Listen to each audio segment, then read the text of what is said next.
2022년 2월 25일 카리브 제도의 포인트 아피에르 해안의 6번 정유소 근처 바다에서 수중 정비 작업을 하던 5명의 잠수부들은 갑작스러운 사고로 지름 76cm의 좁은 파이프 속에 갇히게 되며 생사의 갈림길에서 치열한 사투를 벌이게 됩니다. 트리니다드 토바고, 카리브 해의 끝자락에 위치한 작은 섬나라. 이 나라는 그 규모에 비해 세계 경제에서 중요한 위치를 차지하고 있습니다. 석유와 천연가스 자원을 바탕으로 1인당 GDP가 2만 달러에 근접할 정도로 안정된 산업 기반을 자랑합니다. 특히 포인트 아피에르 해안의 6번 선석은 국가에서 운영하는 가장 중요한 해상 정유소로 이 지역의 산업을 이끄는 중심지입니다. 2022년 2월 5명의 잠수부가 이곳에서 중요한 작업을 맡게 되었습니다. 그들은 민간 다이빙 업체인 LMCS 소속으로 공기업에서 하청받은 직원들이었죠. 그들은 크리스토퍼, 알리, 유서프, 리시, 파이찰이었습니다. 이들 다이버들은 6번 선석에 있는 송유관 수리 작업을 위해 바닷속으로 내려가야 했습니다. 이 송유관은 제5버 제6버 어스를 연결하여 원유를 운반하는 중요한 역할을 하지만 최근 문제가 발생해 작동이 멈춘 상태였습니다. 해저 송유관은 점검과 수리가 매우 어려운 구조였으며 환경적 특성상 사고가 발생하면 해양 생태계에 치명적인 영향을 미칠 수 있었습니다. 작업은 매우 위험하고 까다로웠기에 수백 번의 경험을 가진 베테랑 다이버들이 투입되었습니다. 그들은 제6버스 송유관 입구에 큐브 형태의 다이빙 벨을 설치하고 벨 안으로 들어가 작업 준비를 시작했습니다. 다이빙 벨은 간단하게 말하자면 수중용 엘리베이터 같은 역할입니다. 다이빙 벨 내부는 수중에서도 호흡이 자유로워 다이버들이 장비를 벗고 작업에 집중할 수 있는 공간을 제공했습니다. 하지만 그 순간 예상치 못한 일이 벌어졌습니다. 송유관 입구를 막고 있던 장치가 눈에 띄었고 그것은 바로 팽창식 파이프 플러그였습니다. 이 플러그는 원유가 새지 않도록 임시로 설치된 고무막이었고 작업을 시작하기 전에 파리아 연료 무역 상사에서 설치해둔 것이었습니다. 작업 전 브리핑에서 파리아 연료 무역 상사는 송유관이 오랫동안 방치되어 있을 수 있음을 경고하며 수중 압력 차이로 인한 사고 가능성에 대해 주의를 당부했습니다. 그러나 플러그의 존재와 제거 방법에 대한 설명은 없었습니다. 다이버들은 이 장치가 무엇인지 어떻게 다뤄야 하는지 전혀 알지 못한 채 작업을 진행해야 했습니다. 이제 그들은 결정을 내려야 했습니다. 플러그를 제거하지 않으면 작업이 불가능했고 그렇다고 그냥 돌아설 수도 없었습니다. 지상에서는 아무런 상황 파악도 없이 그들에게 모든 책임을 떠넘긴 상태였습니다. 시간은 흐르고 다이버들은 어쩔 수 없이 플러그를 제거하는 길을 선택해야만 했습니다. 그들이 팽창식 파이프 플러그를 제거하기 위해 밸브를 돌리기 시작한 순간 예상치 못한 일이 벌어졌습니다. 플러그는 다이빙 벨 내부의 고압 공기와 파이프 속 저압 공기가 맞물리면서 강력하게 눌려져 있었죠. 밸브를 푼 순간 압력 차이로 인해 플러그는 마치 무언가에 이끌리듯 깊숙이 빨려 들어갔고 파이프 내부의 흡입력은 급격히 증가했습니다. 그때부터 다이빙 벨 내부의 공기는 거침없이 빨려 나갔고 바닷물이 밀려 들어오기 시작했습니다. 파이프 속의 흡입력은 너무나 강력했고 다이빙 벨 안에서 모든 것이 뒤집혔습니다. 사람과 장비는 순식간에 물, 기름, 그리고 인간의 몸이 뒤엉킨 혼란 속으로 빨려 들어갔습니다. 90초 동안 그들은 물과 기름 속에서 숨을 쉬기 위해 몸부림쳤습니다. 다이빙 벨의 내부는 마치 무언가에 휘말린 듯 빠르게 휘둘려 갔습니다. 그러던 중 이상하게도 그들은 어느 순간 더 이상 떠내려가지 않았습니다. 그들은 갑작스럽게 멈춰섰고 자신들의 위치를 파악하려 했습니다.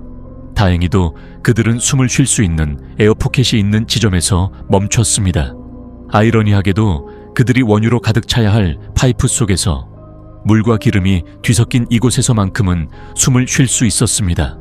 이 순간 공기만이 그들을 살려주고 있었고 그들은 서로를 바라보며 말할 수 있는 유일한 기회를 얻었습니다.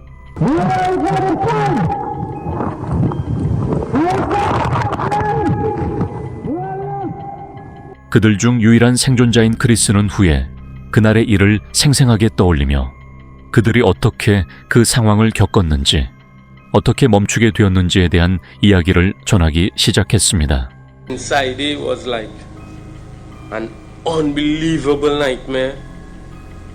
Your eyes burning. Every time you try to open your eyes, it's burning. You're pitch black, you can't see nothing. Your throat burning. Your ears ringing. Your body sore. 그들은 이제 생존을 위한 마지막 시도를 시작했습니다. 혼란 속에서 서로에게 의지하려 했지만 그들이 처한 상황은 점점 더 어두워져 갔습니다. 송유관의 길이는 366m. 이는 마치 끝이 보이지 않는 미로 같았습니다. 그들은 그 길이가 얼마나 긴지, 자신들이 얼마나 절망적인 상황에 처해 있는지 점차 깨달았습니다. 크리스는 처음에 머리가 먼저 들어갔기 때문에 뒤로 기어가야 한다고 생각했지만 다른 다이버들은 각자 다른 기억을 가지고 있었습니다. 발이 먼저 들어갔다는 알리와 헨리, 그리고 파이잘은 그들의 말대로 행동하기로 했습니다. 결국 알리와 헨리의 판단을 믿고 나아가기로 결심한 그들은 좁고 기름으로 미끄러운 파이프 속에서 움직이기 시작했습니다. 하지만 그 길은 그들이 상상했던 것보다 훨씬 더 위험하고 더욱 무서운 곳이었습니다. 기름과 물이 엉켜버린 그곳에서 그들은 자신들의 위치를 파악하기 힘들었고 한 발짝 나아갈 때마다 불안과 고통이 그들을 짓눌렀습니다. 그들의 진전은 눈에 띄지 않을 만큼 느리게 이어졌고 희망은 점점 멀어져 갔습니다. 그럼에도 불구하고 그들은 포기하지 않고 계속 움직였습니다. 그 순간 그들은 예상치 못한 것을 발견하게 되었습니다. 파이프 속에서 떨어지지 않고 고정된 2개의 산소 탱크가 있었던 것입니다. 이 산소는 그들에게 잠시나마 숨을 쉴 수 있는 기회를 주었고 크리스는 탱크에서 나오는 맑은 공기를 아껴야 한다고 말하며 서로 간격을 두고 조금씩 마셔야 한다고 경고했습니다.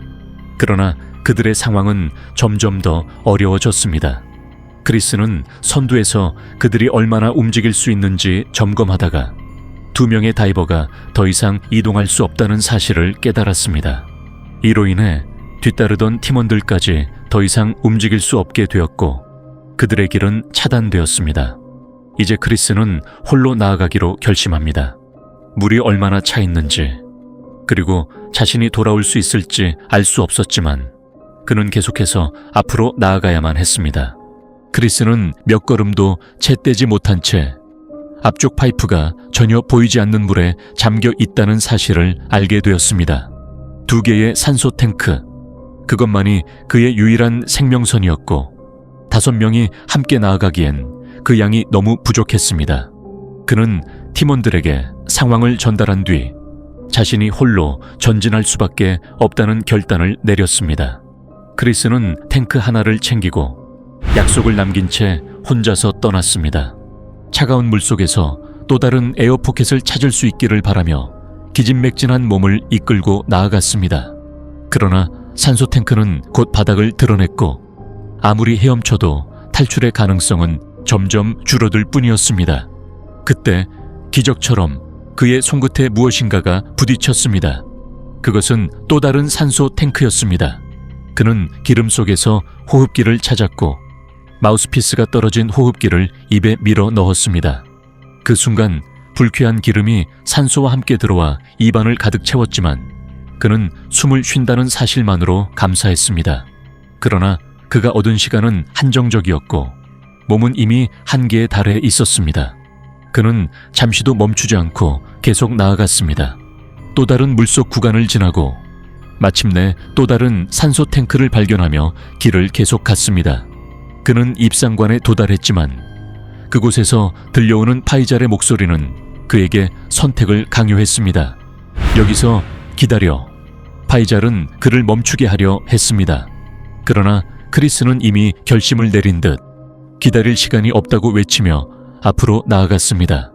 그가 나아가던 길 끝에 무엇이 있을지, 그가 선택한 방향이 그들의 운명을 어떻게 바꿀지 알 수 없었습니다. 5번과 6번 파이프, 그 2 갈래의 길에서 어떤 결정이 내려질지 그 누구도 예측할 수 없었습니다. 그의 앞을 가로막고 있던 물이 점차 얕아지며 그는 어느새 파이프의 끝자락에 다다랐습니다. 그곳은 결국 그가 원하던 탈출구였습니다. 그가 구조대에 도달한 후 팀원들의 위치에 대해 가능한 모든 정보를 전달했습니다. 그러나 LMCS의 직원들은 그의 말을 믿지 않았습니다.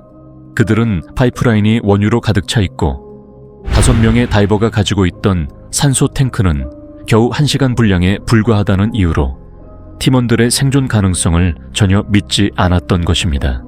LMCS의 구조 다이버들이 수중으로 내려가며 파이프를 두드렸지만 그들이 아무리 시도해도 다이버들의 정확한 위치를 찾을 수 없었습니다. 파이프에 남아있던 팀원들은 그들이 두드리는 소리를 듣고 잠시 희망을 가졌지만 그들의 기대는 곧 좌절되었습니다. 구조 시도를 맡고 있던 파이프라인 소유주인 파리아 무역 상사는 이유를 밝히지 않은 채 구조 작업을 허용하지 않았고 LMCS만으로는 상황을 해결할 방법이 없었습니다. 시간은 흐르고 다이버들은 점점 더 절망적인 상황에 빠졌습니다.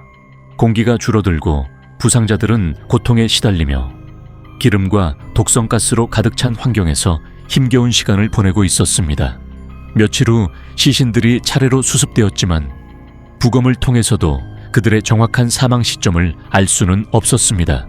일부는 그들이 토요일까지 생존했다고 추측했지만 다른 이들은 월요일까지 살아있었을 가능성도 제기했습니다. 그날 이후 트리니다드 토바고에서 사고 조사를 위한 위원회가 구성되었고 이 비극적인 사건의 진상을 파헤치기 위한 조사가 시작되었습니다. 크리스는 자신이 겪은 절망과 동료들의 죽음에 대해 눈물을 참지 못했습니다. Everything inside me hoping a rescue was going on. Nobody was making an attempt to rescue me. You know what I mean? 그는 아무도 그들을 구하지 않은 사실에 대해 강한 분노와 슬픔을 느꼈습니다. 2024년 1월 26일 조사 결과가 발표되었습니다. 사고의 원인으로 파이프라인 소유주인 파리아 무역 상사가 준비 부족과 구조 시도를 방해한 책임이 있다고 결론 지어졌습니다. 이 회사는 법인 살인 혐의로 재판을 받을 수 있다는 결정이 내려졌습니다. 이제 이 사건의 진실은 법정에서 밝혀져야만 합니다. 오늘의 이야기는 여기까지입니다. 시청해 주셔서 감사합니다. 구독과 좋아요 부탁드립니다.